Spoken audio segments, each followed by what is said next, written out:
తిరిగి లోకానికి వచ్చారంటే మోడు మారిన జీవితాలను చిగురింప చేయడానికి వచ్చారు. ఒకసారి స్తోత్రం చెప్దాం. హల్లెలూయా. కొన్నిసార్లు మన జీవితం ఏమనిపిస్తుంది అంటే, ఒకప్పుడు చాలా పచ్చగా ఉండేదండి, ఇప్పుడు ఎండిపోయాం.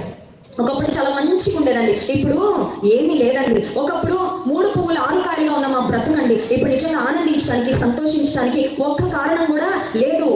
ఉదయం లేస్తే ఎందుకు వచ్చింది ఈ రోజు, ఎందుకు వచ్చింది సూర్యోదయము, ఈ రోజును కూడా మళ్ళీ ఎదుర్కోవాలా అన్నంత నిరాశ నన్ను ఆవరించింది అన్న పరిస్థితులు, సందర్భాలు మన జీవితాల్లో తలెత్తుగానే ఉంటాయి. జీవితం ఎప్పుడు కొండ శిఖర అనుభవంలా ఉండదు కదా.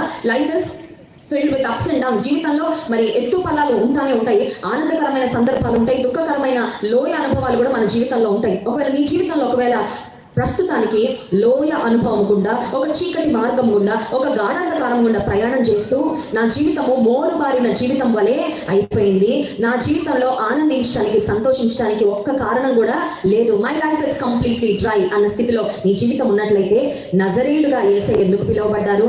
నజరేయుడైన యేసు మనం చూసినట్లయితే సువార్తలలో యేసయ్య జీవించిన కాలంలో కూడా ఆయన వద్దకు వచ్చిన వారు నజరేయుడైన యేసు అని ఆయనను పిలిచినట్లుగా, సంబోధించినట్లుగా చూడగలము. యేసుక్రీస్తు ప్రభువు నజరేతులో ఆయన ఉన్నారు, నజరేయుడు అని పిలువబడ్డారు.